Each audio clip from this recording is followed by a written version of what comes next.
Bienvenue aux histoires de Maman Volonté.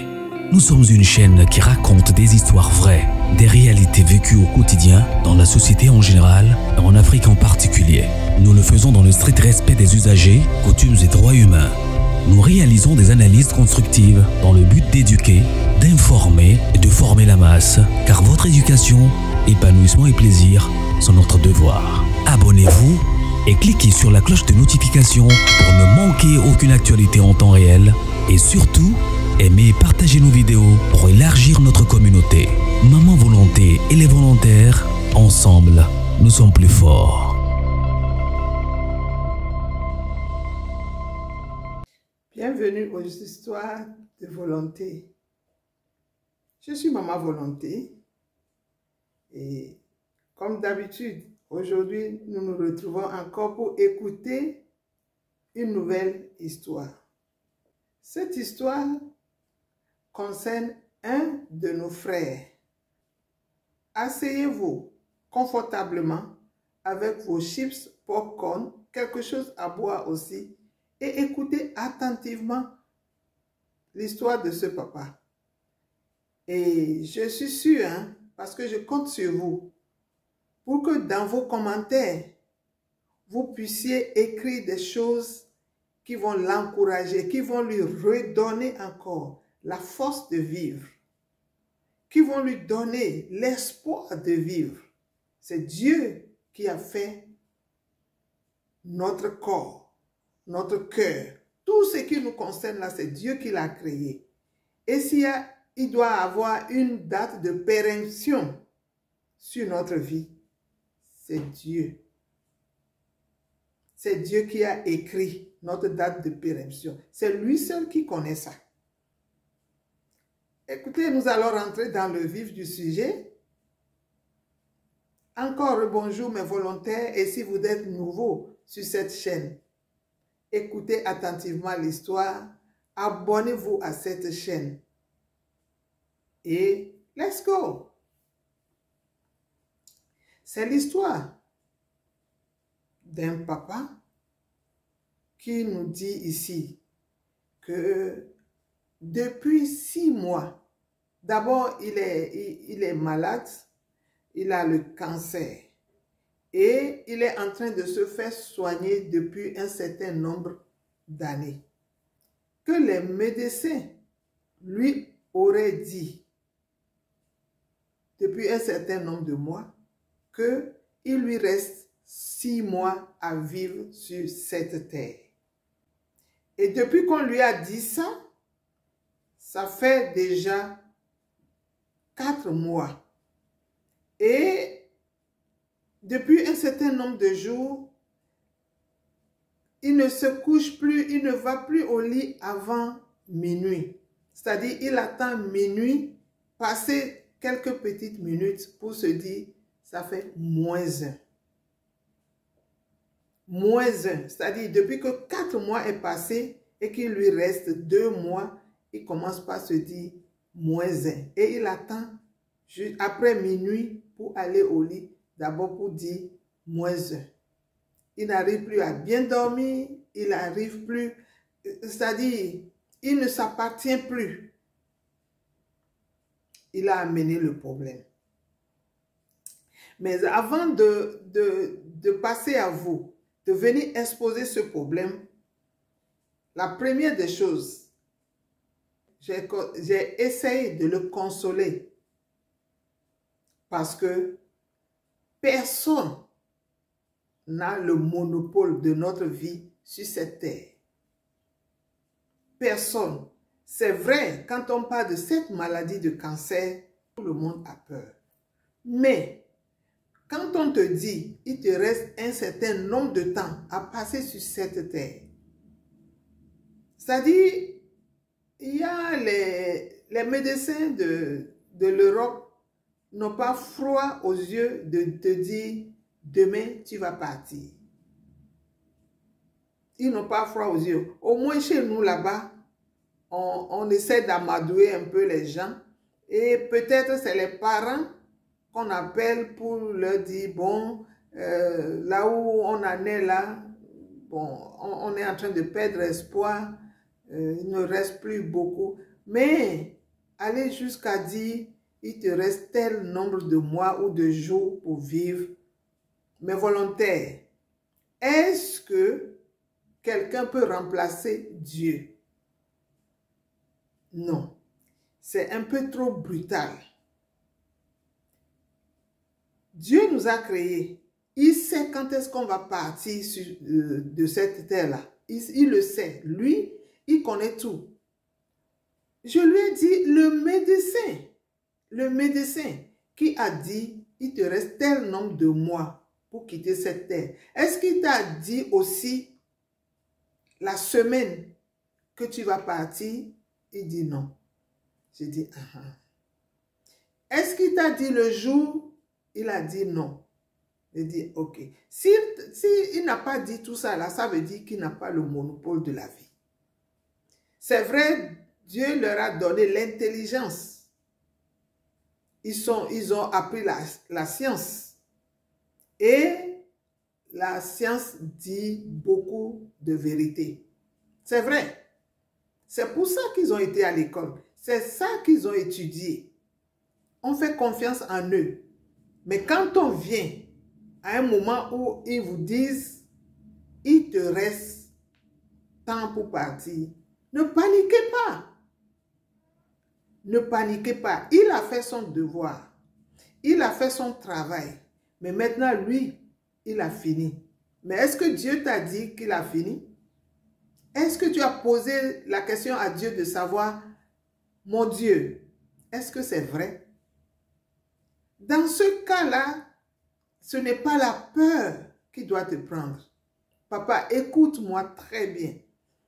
C'est en ces termes que je lui ai parlé. Et c'est pour ça que je voudrais que vous soyez nombreux à laisser dans les commentaires ce qu'il faut dire à ce papa-là pour que je puisse lui montrer ça ou lui lire ça. Donnez les commentaires. Si vous êtes d'avis avec moi que c'est Dieu qui a le monopole de notre vie, laissez-le en commentaire massivement. Il a tellement peur qu'il a même laissé son iPhone à son petit-fils. Il a tellement peur qu'il n'a qu'un petit téléphone avec quoi il m'a même appelé. Pour dire, il a peur que quelqu'un lui envoie un message, pour que, c'est-à-dire la peur que les gens commencent par lui dire, oh, bon, bientôt, ce sera le temps. Il a tellement peur qu'il a un petit téléphone avec lequel il m'a appelé. Il n'a plus de WhatsApp, il n'a plus rien. Il s'est fait lui-même couper du monde. Mais volontaire. Dites quelque chose en commentaire pour que je puisse transmettre à ce papa. Parce que je lui ai déjà dit, Dieu est le seul. Lui, il ne s'arrête pas au mois. Il connaît le mois, il connaît l'année, il connaît le mois, il connaît la semaine, il connaît le jour. Dieu connaît même l'heure et la seconde à laquelle tu vas fermer ta bouche. Dieu connaît même la semaine, comment on dit, la seconde à laquelle ton cœur va cesser de battre. Vous savez, je vais vous raconter une petite histoire. C'est histoire dans histoire. Quand je prends moi-même mon exemple, je dis Dieu est grand et c'est lui qui est souverain. C'est lui seul qui a tout, qui a la commande, la télécommande de notre vie. Le médecin te dit, tu vas partir à tel mois, ou bien il te reste tel mois. Tu es allé voir le praticien qui te dit, ah, là où on en est là, les feuilles là, bon, on a tout utilisé, bon, on pense qu'on s'arrête là, nous, on ne peut plus. Mais est-ce que tu as posé la question à ton Dieu de savoir est-ce que c'est vraiment fini? Là, nous ne sommes pas en train de parler d'aller voir un prophète. Parce que même le prophète va prophétiser pour toi, mais ne te dira pas, parce qu'il ne connaît pas lui-même la seconde, l'heure à laquelle tu vas partir. Il ne le sait pas. Donc, il ne pourra pas te dire ça. Il peut te dire, mon fils, oui, c'est vrai, il ne te reste pas assez de temps, mais il ne connaît pas l'heure. La seule personne qui peut connaître l'heure, la seconde, c'est Dieu. Parce que c'est lui qui nous a mis dans son train. C'est lui qui nous a mis dans sa voiture. Il sait. Il sait déjà que s'il y a un accident devant là-bas, lui le sait déjà. Il sait que ce jour-là, il y aura quelque chose qui va se passer et ça va finir.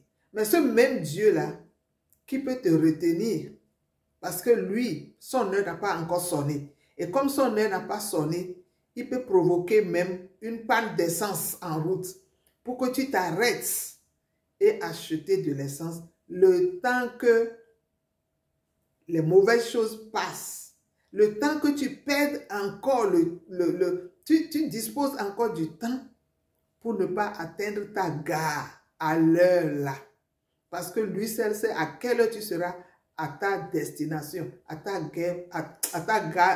gare plutôt pour descendre. La gare là, la dernière gare là, ton arrêt là, le dernier arrêt, c'est Dieu qui connaît ça. Et si l'heure n'a pas encore sonné pour lui, il fera tout pour créer quelque chose pour te faire perdre du temps afin que l'heure là sonne. Donc, parle avec ton Dieu. Demande-lui si c'est vrai. Il te dira non, parce qu'il te reste encore beaucoup de temps. Si on doit partir comme ça d'une façon fatale, moi qui suis devant vous aujourd'hui en train de vous parler, je ne serai plus là en train de parler. Je serai déjà parti. Si je devais paniquer à tout ce que les médecins ont dit, il y a de cela quelques années, il y a beaucoup de gens qui peuvent même témoigner. Là, je profite pour vous faire même un petit témoignage. Donc, je veux seulement, je lui ai déjà parlé, mais je voudrais qu'avec cette vidéo, que vous rentrez dans les commentaires, que vous likez beaucoup la vidéo, écrivez dans le commentaire pour dire à ce papa que Dieu seul a le dernier mot et qu'il n'a pas encore parlé. Il n'a pas encore parlé. Lui-même n'a qu'à parler avec son Dieu. Dieu lui dira à coup sûr quelque chose qui va encore le réconforter. Le reste là, de moi, ça va venir et lui va vivre encore longtemps, longtemps et encore longtemps. Comme moi qui suis ici en train de vous parler. Dans cette situation, je vous invite à parler avec Dieu. Vous n'avez même pas besoin de l'intermédiaire.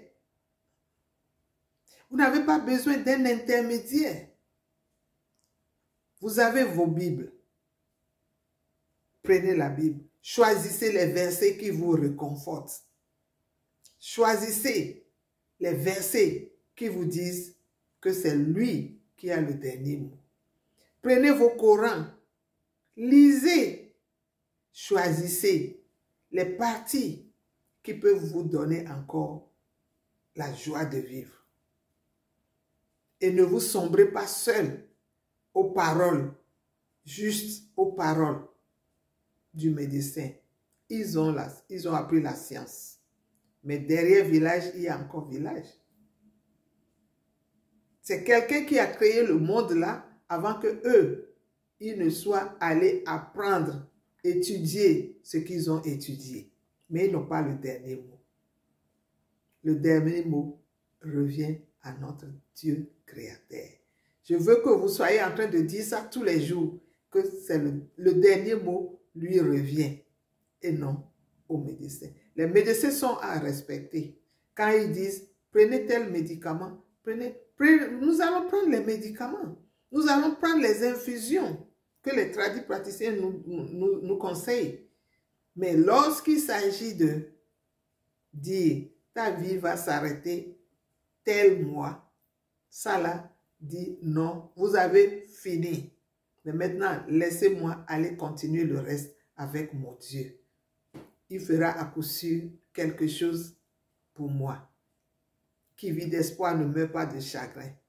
Et qui confie sa vie à Dieu ne peut pas croire qu'un être humain peut définir l'heure à laquelle il va quitter ce monde. Sur ce, je vous dis, likez la vidéo. Si vous voulez m'appeler aux histoires, vous avez le numéro là en haut. Si c'est la première fois que vous êtes sur ma vidéo, abonnez-vous massivement. Partagez la vidéo pour ne pas rater nos prochaines vidéos. Sur ce, je vous dis au revoir et à la prochaine. Bye!